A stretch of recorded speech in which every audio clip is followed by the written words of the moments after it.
Hello guys, welcome back to my new video. तो guys, हम जैसे कि पिछली वीडियो में ये chapter 6 kingdoms kings and an early republic को डिस्कस कर रहे थे। तो इसका हमने बहुत सा चैप्टर कवर कर लिया, बस इसका लास्ट पार्ट रहता है तो जिसको हम आज की वीडियो में कवर करेंगे। और अगर आपने हमारी पिछली वीडियो नहीं देखी है तो आप उसको भी देख सकते हो, सर्च करके देख सकते हो आप। तो चलिए आज की हम वीडियो को स्टार्ट करते हैं। तो पिछली वीडियो में हमने, आप देख सकते हैं, हमने काफ़ी इतना सारा हमने चैप्टर कवर कर लिया था, आप देख सकते हैं। तो आज का हमको टॉपिक स्टार्ट करना है ए क्लोज़र लुक ए मगधा। तो यहाँ से अब आज का हमको चैप्टर स्टार्ट करना है। आप देख लीजिए, बस थोड़ा सा ही चैप्टर रह गया है, फटाफट इसको हम कंप्लीट कर लेते हैं। तो चलिए आज के वीडियो को स्टार्ट करते हैं। और अगर आपने हमारे चैनल को सब्सक्राइब नहीं किया तो कर लीजिएगा और वीडियो को लाइक कर लीजिएगा। अगर एंड में अगर आपको वीडियो अच्छी लगी तो चलिए चैप्टर हम स्टार्ट कर लेते हैं अपना। ए closer look A Magadha. Find Magadha on map 4 page 57. Magadha became the most powerful Mahajanpada in about 200 years.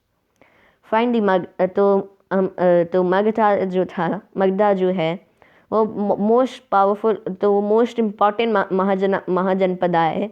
About 200 साल पहले बहुत से जो रिवर्स जैसे कि गंगा और इसका एंड सन और इसका बेटा फ्लो करते थे मगधा के द्वारा। दिस वाज इम्पॉर्टेंट, तो ये इम्पॉर्टेंट था ट्रांसपोर्ट के लिए, बी वाटर सप्लाईज के लिए, और सी मेकिंग लैंड फर्टाइल करने के लिए, making the land fertile. Parts of Magadha were forested through which lived in the forest would be captured and trained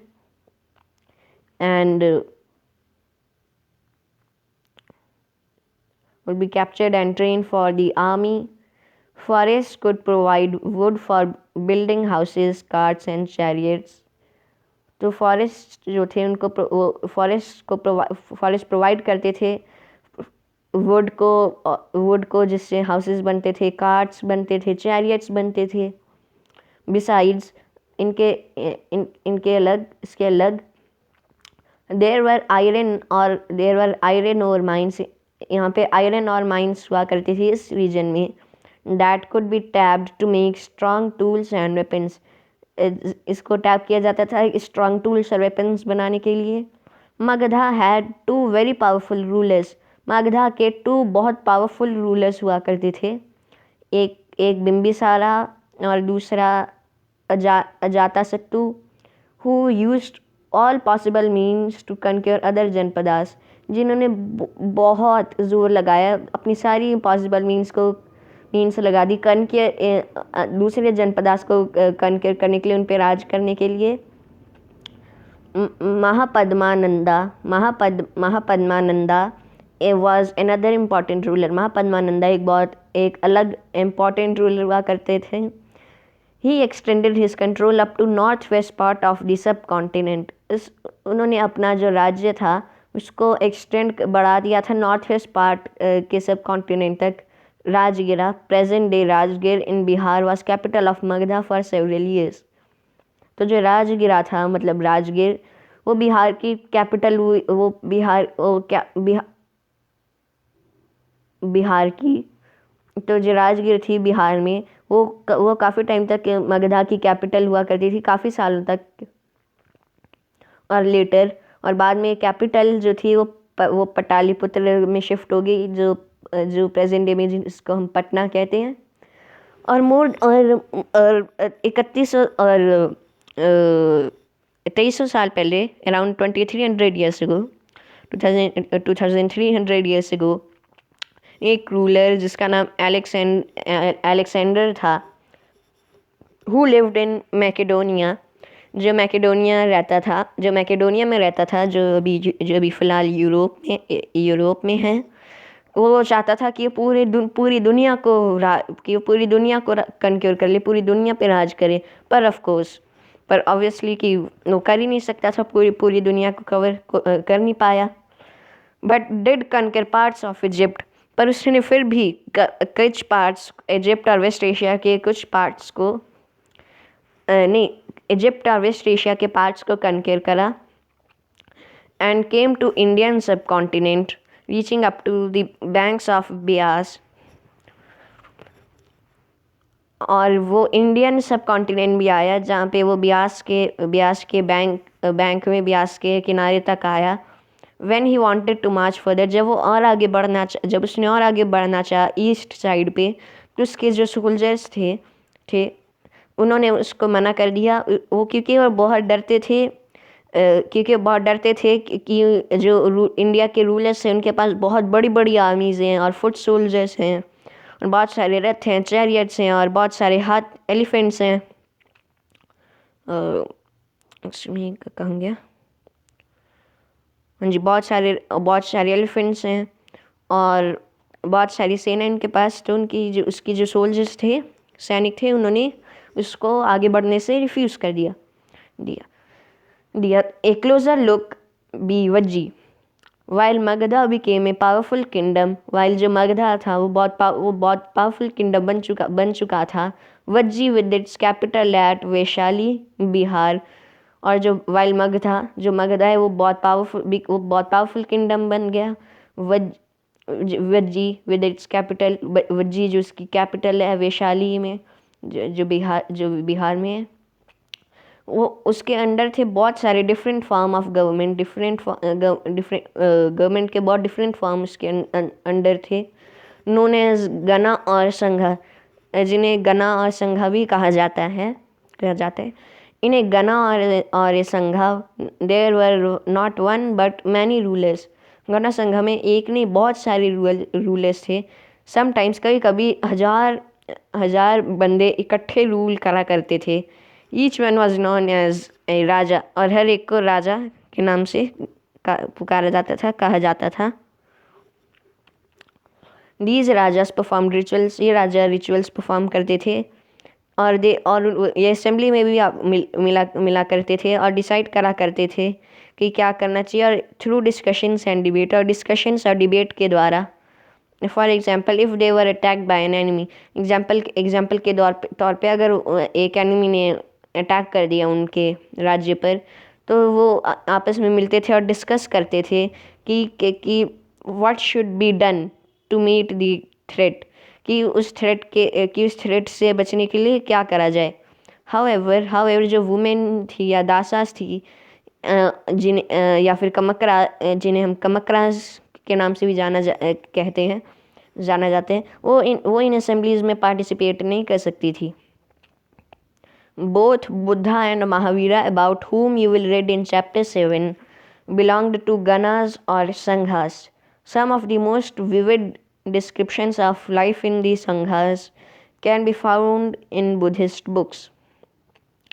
तो दोनों बुद्धा एंड महावीरा, जिनके बारे में हम चैप्टर 7 में पढ़ेंगे, ये गना और संघा से बिलोंग करते थे, और कुछ विविड डिस्क्रिप्शंस इनकी लाइफ जैसे कि संघास में इन बुद्धिस्ट बुक्स को देखा जा सकता है।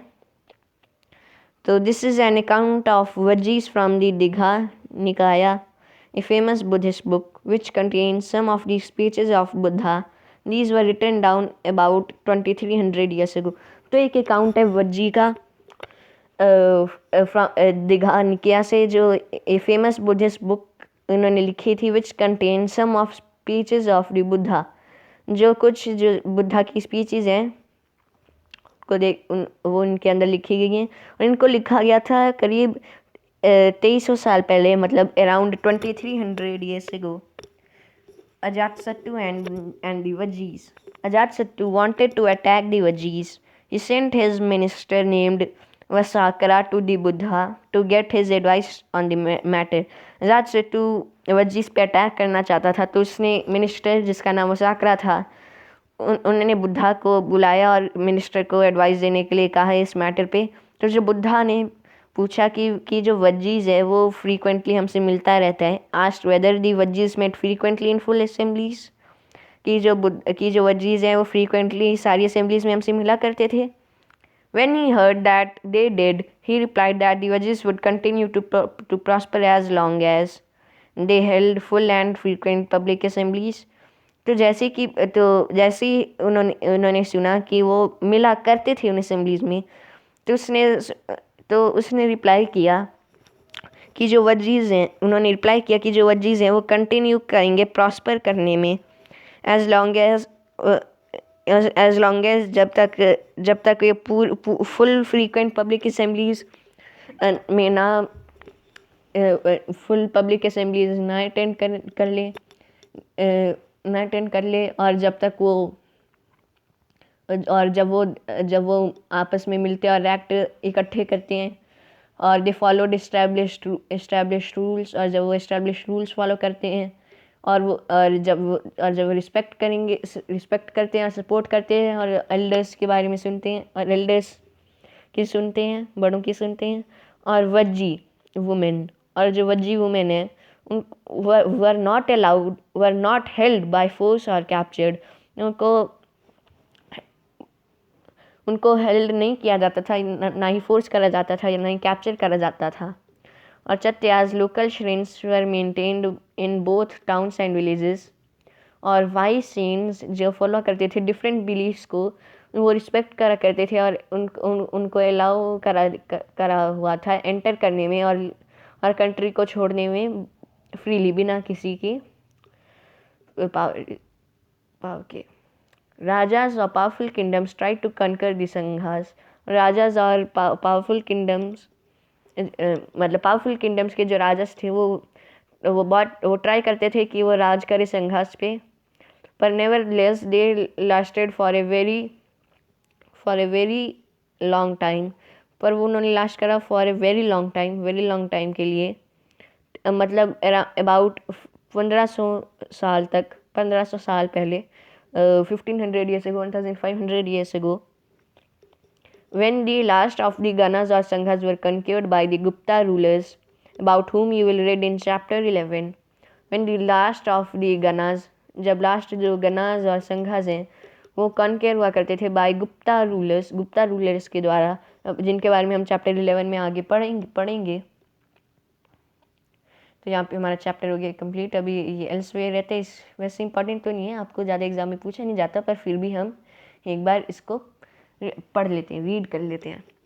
Elsewhere, find Greece and Athens in your atlas, Greece और एथेंस को अपनी एटलस में ढूंढिए।